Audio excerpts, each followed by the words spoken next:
He said it the way you'd mention the weather.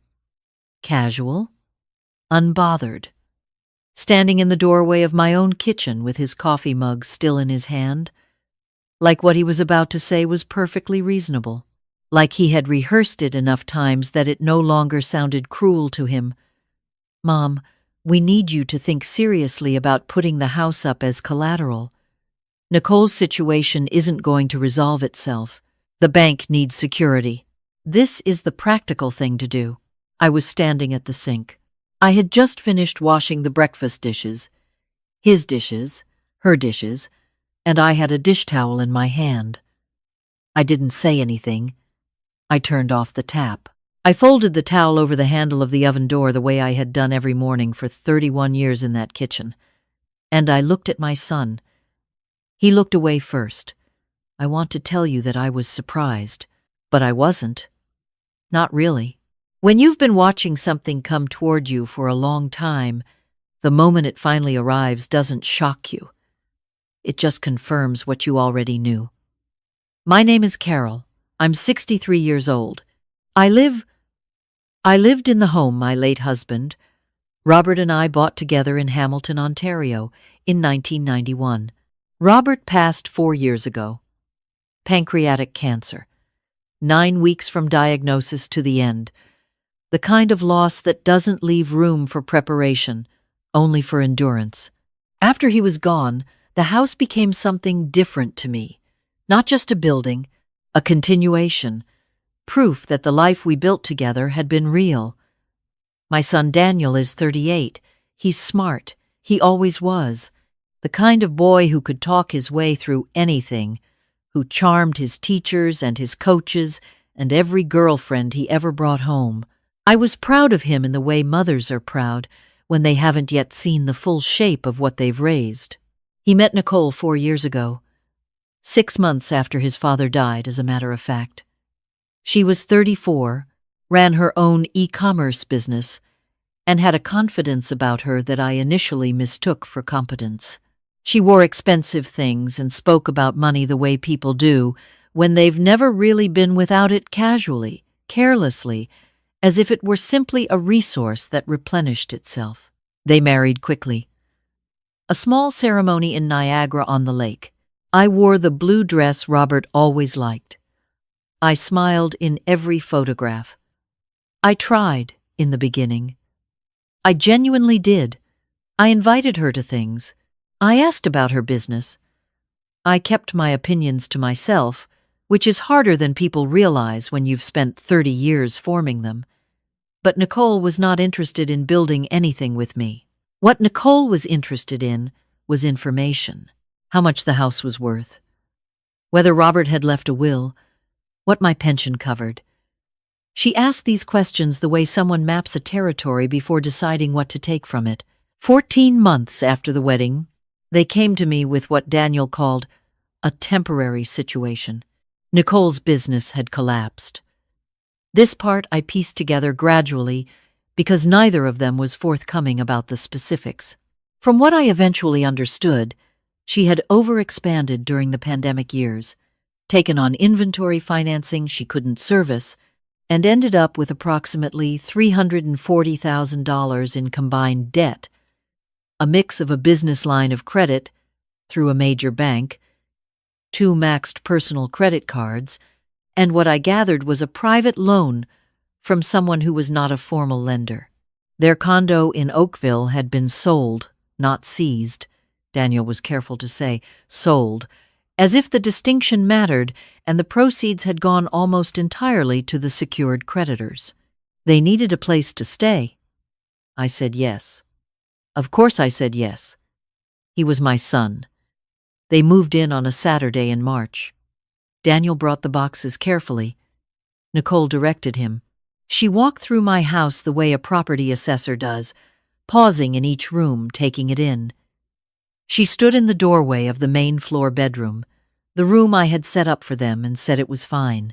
Then she walked through the rest of the house again, and I noticed she spent a long time in the primary bedroom, my bedroom, the one Robert and I had shared. I told myself I was imagining things. Within 3 weeks, the kitchen had been reorganized, not dramatically, just enough. My things moved to higher shelves or to the back of cupboards. Her things, a very good coffee machine, a set of bowls I had never seen before placed at the front. I mentioned it once, lightly, and Nicole said she was just trying to make the space more functional. Daniel nodded. I didn't bring it up again. I am not a confrontational person. I never have been. I was a secondary school English teacher for 28 years, and I learned early that the battles you choose matter as much as how you fight them. I watched. I listened.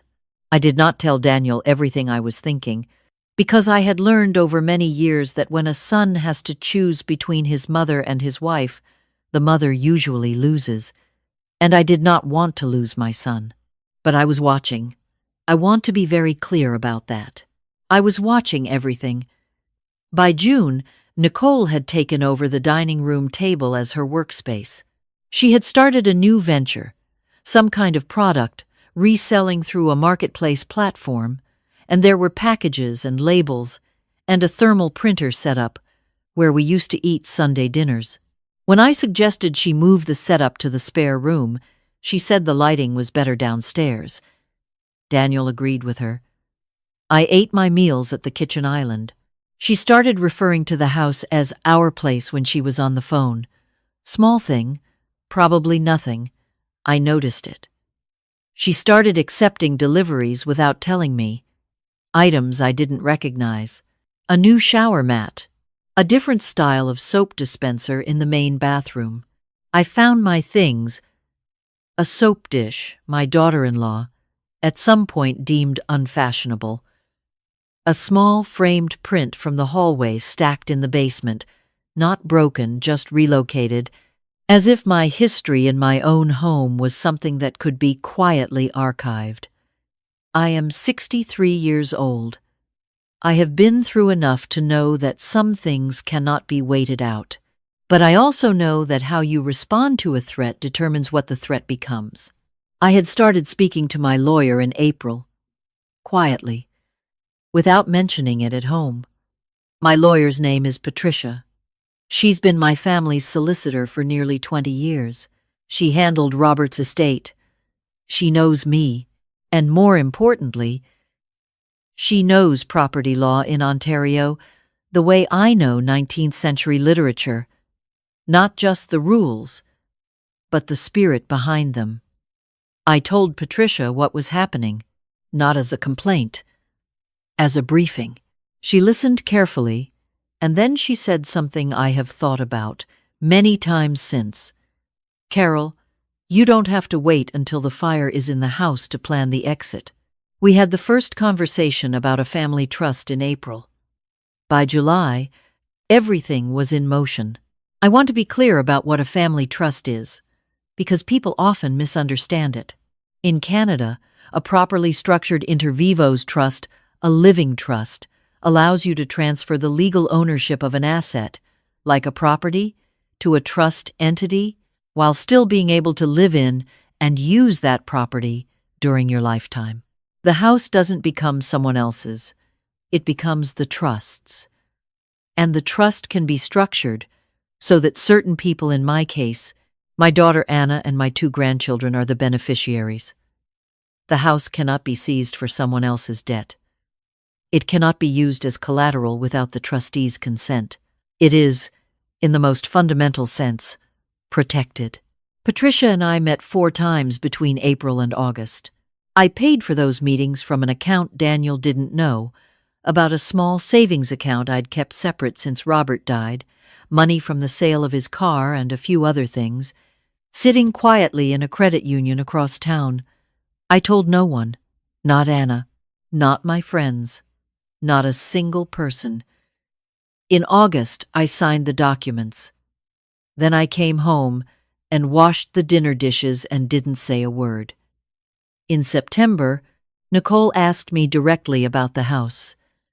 Not for the first time, but differently. More specifically, we were in the living room. She was on the couch with her laptop. I was reading, and she looked up and said, Has your lawyer sorted out the ownership documents since Robert passed? I was just asking because I know sometimes estates get complicated. I said yes, everything had been dealt with. She nodded and went back to her screen. I went back to my book. The conversation Daniel had with me in November, the one I started with, the one in the kitchen, didn't come out of nowhere. It had been building for weeks. The business line of credit was coming up for renewal. There was pressure from the bank. Nicole had apparently been speaking to a mortgage broker about a refinancing option that required a property as security. Their options were running out.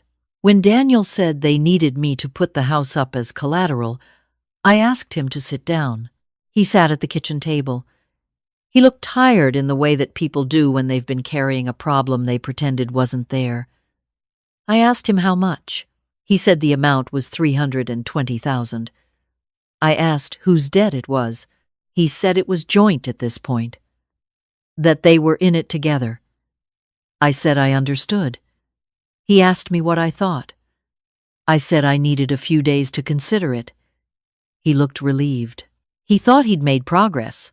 He touched my hand across the table and said, "I know this is a lot, Mom, but it's family, and we'll pay it all back." I made us both tea. We talked about other things. He told me a story about something funny that happened at his office. I laughed in the right places. Before he went upstairs, he squeezed my shoulder and said goodnight. I sat at the kitchen island for a long time after he went up. I looked at the room, the reorganized cupboards, the thermal printer in the dining room, the new soap dispenser in the half bath off the hallway. I thought about the 31 years of small, ordinary mornings in this room, Robert reading The Spectator at the table, Daniel as a teenager eating cereal before school, always rushing, always losing something, Anna's friends crowding in on Friday nights, the wallpaper I'd chosen myself, twice. I thought about my father, who had worked for 34 years in a foundry in So Sweet, Marie, and bought his house outright at 51, and said a man's home was the one thing no one could argue him out of. I thought, this is not what love is supposed to look like. Over the next 2 weeks, I was very calm. I helped with dinner most nights. I asked Nicole about her new business. I listened when Daniel talked. I was pleasant and present in all the ways I had always been. I did not tell them what I had decided. I did not tell them what had already been decided months ago.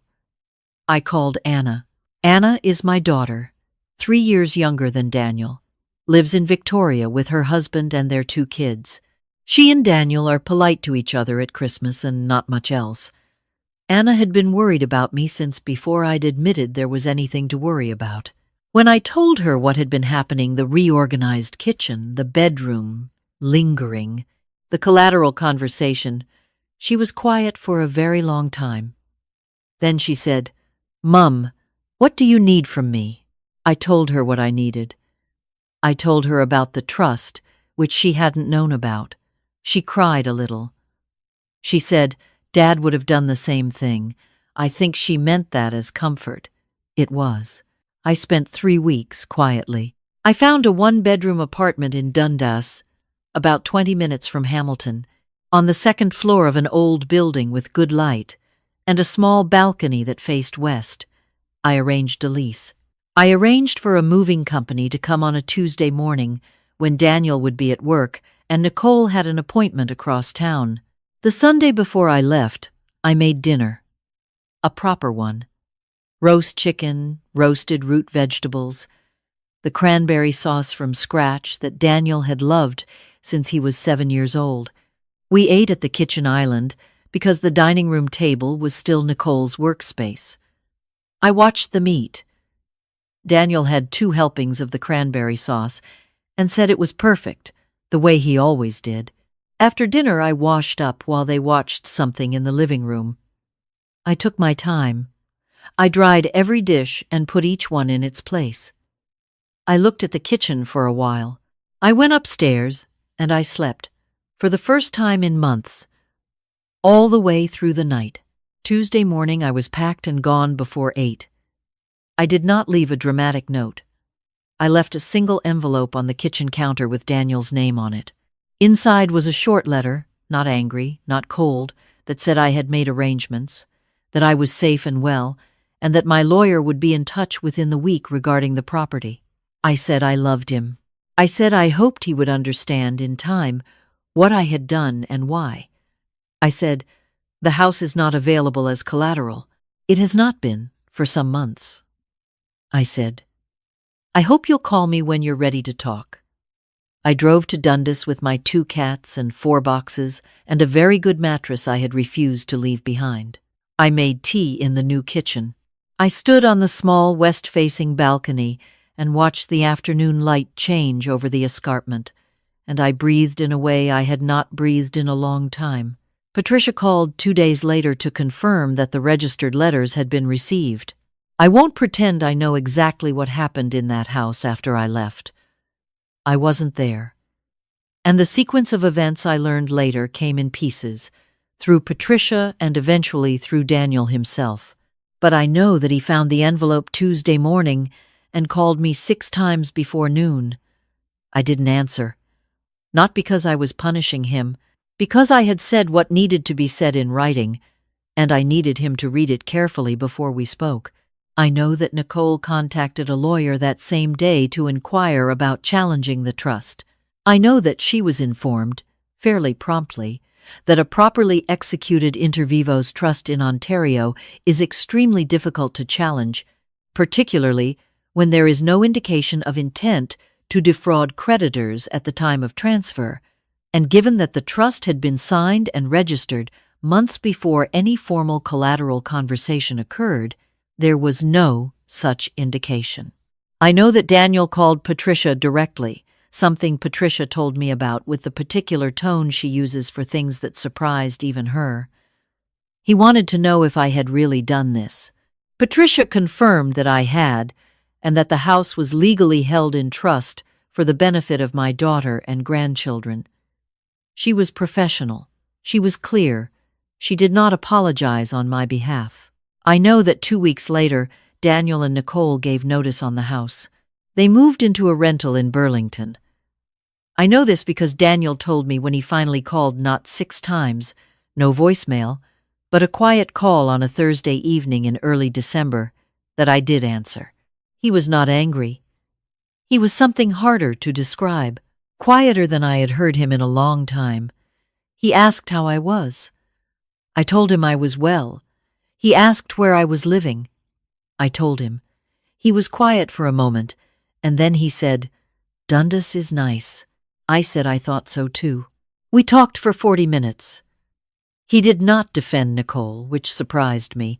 He did not ask me to undo anything. He said he was sorry. Not sorry about the specific events in a specific order, not a transactional apology, but the kind that comes from a person who has had some weeks alone with his own behavior and does not particularly like what he's found there. I have known my son long enough to know the difference. I told him I wasn't going anywhere, that I was his mother and that was not conditional on anything. He said, I know. That's what makes it worse. I think about that line sometimes. I think it might be the most honest thing he has said to me in several years. I want to tell you what I learned, because I think about this often on the balcony in the evenings when the light is good. I learned that silence is not the same as surrender. There is a particular kind of woman, and I think I have spent most of my life being her who absorbs things, who keeps the peace, who doesn't make a scene, who finds the diplomatic interpretation of every situation and offers it to everyone as a buffer. This is not weakness, but it can be mistaken for it. It can be used as it. What I did was not a performance of strength. I didn't feel strong most of those months. I felt sad and tired and quietly furious in the way that doesn't have anywhere clean to go. But I had learned, from 30 years of teaching and 4 years of widowhood and 63 years of being alive, that the moments when you want most to react are often the moments when you most need to plan. I learned that a house is not just property. Not really. It is the material form of a life. When my son stood in my kitchen and asked me to sign that life over as security for a debt that had nothing to do with me, he was asking me to agree that his convenience mattered more than my foundation. I think he knew it, somewhere under the rehearsed reasonableness. I think Nicole knew it very clearly. I learned that protecting yourself is not the same as being selfish. I have thought about this distinction a great deal. There is a version of motherhood, the version I was raised on, the version I internalized without fully knowing it, that treats self-sacrifice as the proof of love. The mother who gives everything demonstrates everything. I disagree with this now, more completely than I ever have. Love that asks you to make yourself homeless is not love, it is leverage. I learned that Patricia Okafor is worth every dollar I have ever paid her, and that every woman over 50 should have a lawyer she trusts completely. I am still in Dundas. I have planted tomatoes in large pots on the balcony, which the escarpment light turns out to be excellent for. I have joined a book club that meets on Tuesday nights at the public library, and I have read more in the past 8 months than I did in the previous 3 years combined.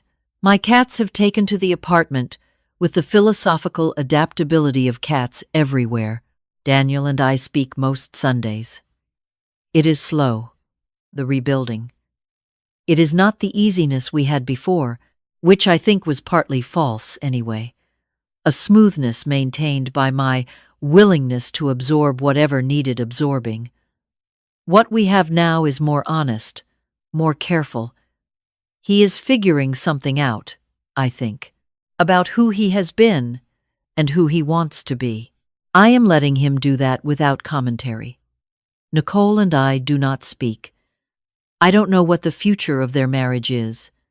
I don't consider that my business. Anna came to visit in February. We walked along the rail trail below the escarpment on a cold afternoon, and she held my arm and told me she'd been terrified for me in a way she hadn't known how to say out loud. I told her I'd been a little terrified too.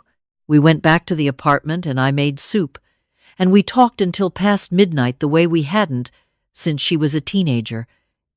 And it was the best evening I can remember in a long time. My father used to say that a woman who owns her house owns her future. He said it about land and mortgages and the particular security of the working class, but I've come to understand it more broadly.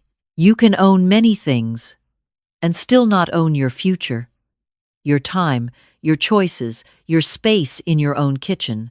You can own a house on paper while someone systematically relocates your life to the basement shelf by shelf. What I own now is something different, something I arrived at through quiet and patience, and one very important appointment with a solicitor in April. I don't live in the house anymore. Someday, when I'm gone, Anna and the grandchildren will. Robert would have understood that. He always planned in decades. I am 63 years old. I wake up in my small apartment in Dundas, and I make my own coffee, and I sit on the west-facing balcony, and the light comes off the escarpment, and the cats arrange themselves in whatever patches of sun have presented themselves, and I think, this is mine, all of it, the quiet, the light, the morning, the future. No one gave it to me. No one can take it. That is enough. That is more than enough. It is everything.